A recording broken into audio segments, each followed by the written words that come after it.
दोस्तों, आज एक बार फिर मैं आपके लिए बीएससी एग्रीकल्चर सेकेंड सेमेस्टर के सॉइल कंजर्वेशन के बहुत ही ज़्यादा इम्पॉर्टेंट ऑब्जेक्टिव प्रश्न लाया हूँ। तो चलिए शुरू करते हैं और वीडियो को लास्ट तक ज़रूर देखिएगा क्योंकि इसमें बहुत ही ज़्यादा इम्पॉर्टेंट प्रश्न हैं। और अगर अभी तक आपने हमारे चैनल को सब्सक्राइब नहीं किया है तो सब्सक्राइब ज़रूर कर लीजिएगा क्योंकि आपको यहाँ पर आपके सेमेस्टर से संबंधित नोट्स और ऑब्जेक्टिव क्वेश्चन प्रोवाइड कराए जाते हैं और आपकी परीक्षा की तैयारी कराई जाती है। चलिए शुरू करते हैं। आज का जो हमारा पहला प्रश्न है ये है कि द्रव अवस्था का ठोस प्रावस्था पर आकर्षण को कहते हैं। तो द्रव अवस्था का ठोस प्रावस्था पर आकर्षण को आसंजन कहा जाता है।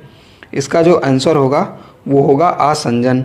अगला प्रश्न है दूसरा नंबर कि समान प्रकार के गुण वाले पदार्थों के बीच आकर्षण बल कहलाता है। तो ये जो है सासंजन बल कहलाता है। अगला प्रश्न है तीसरा नंबर कि क्ले मृदा का स्थूल घनत्व बल्क डेंसिटी कितना होता है। तो क्ले मृदा का बल्क डेंसिटी जो है वो 1 से 1.3 होती है। अगला प्रश्न है चौथा नंबर कि ऊसर मृदा का क्षेत्रफल किस राज्य में सबसे अधिक है। तो ऊसर मृदा का क्षेत्रफल जो है वो उत्तर प्रदेश में सबसे अधिक है। दोस्तों, इसमें बहुत ही ज़्यादा इम्पोर्टेंट प्रश्न है तो आप सभी प्रश्नों को ध्यान से देखिएगा और अपने सभी सेकंड सेमेस्टर के साथियों के साथ शेयर जरूर करिएगा। अगला प्रश्न है पाँचवा नंबर कि उपयुक्त एनपीके अनुपात होना चाहिए। तो उपयुक्त एनपीके अनुपात जो है वो 4:2:1 होना चाहिए। नेक्स्ट प्रश्न है छठवां नंबर कि एसएसपी में कितना सल्फर और फास्फोरस पाया जाता है। एसएसपी में कितना सल्फर और फास्फोरस पाया जाता है। तो एसएसपी में सल्फर 12% और फास्फोरस जो है वो 16% पाया जाता है। अगला प्रश्न है सातवां नंबर लो वैल्यू स्प्रेयर प्रति हेक्टेयर कितने पानी की आवश्यकता होती है। तो इसमें 200 से 250 लीटर पानी की आवश्यकता होती है। अगला प्रश्न है आठवां नंबर कि FYM में कितने प्रतिशत नाइट्रोजन पाया जाता है। FYM में कितने प्रतिशत नाइट्रोजन पाया जाता है। तो इसका जो आंसर होगा वो होगा 0.5%। FYM में 0.5% नाइट्रोजन पाया जाता है। अगला प्रश्न है अपधावन कितने प्रकार का होता है। तो अपधावन 4 प्रकार का होता है। अगला प्रश्न है अपधावन को कितने कारक प्रभावित करते हैं। तो अपधावन को 5 कारक प्रभावित करते हैं। अगला प्रश्न है अपधावन का दूसरा नाम क्या है। तो अपधावन का दूसरा नाम अपवाह जल या बहाव होता है। ये सभी प्रश्न बहुत ही ज़्यादा इम्पोर्टेंट हैं। अगला प्रश्न है कि उत्तर प्रदेश में बहने वाली विभिन्न नदियों का उद्गम स्थान है। तो उत्तर प्रदेश में बहने वाली विभिन्न नदियों का उद्गम स्थान हिमालय है। अगला प्रश्न है 13 नंबर वर्षा मापने के लिए कितने प्रकार के वर्षा मापी का उपयोग में लाया जाता है। तो 2 प्रकार के वर्षा मापी का प्रयोग में लाया जाता है। वर्षा मापी को रेन गेज कहा जाता है। अगला प्रश्न है 14 नंबर कि अधः पतन की बूंदों का आकार कितने मिलीमीटर से कम होता है।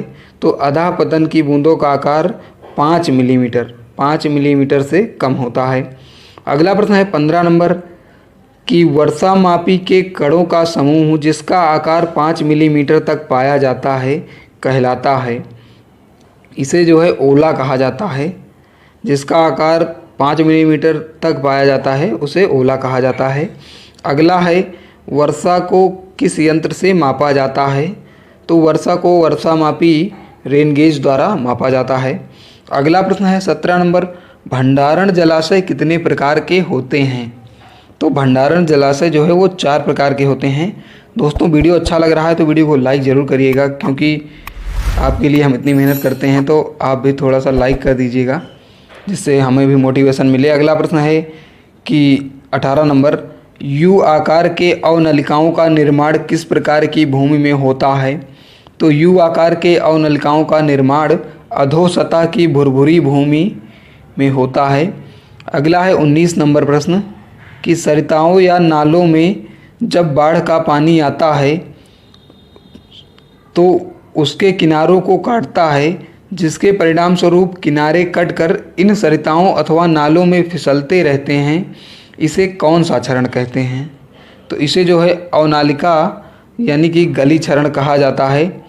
अगला प्रश्न है 20 नंबर कि भूमि के ऊपर जो भू परिष्करण क्रियाएं की जाती हैं उनमें किसके द्वारा बाधा पड़ती है?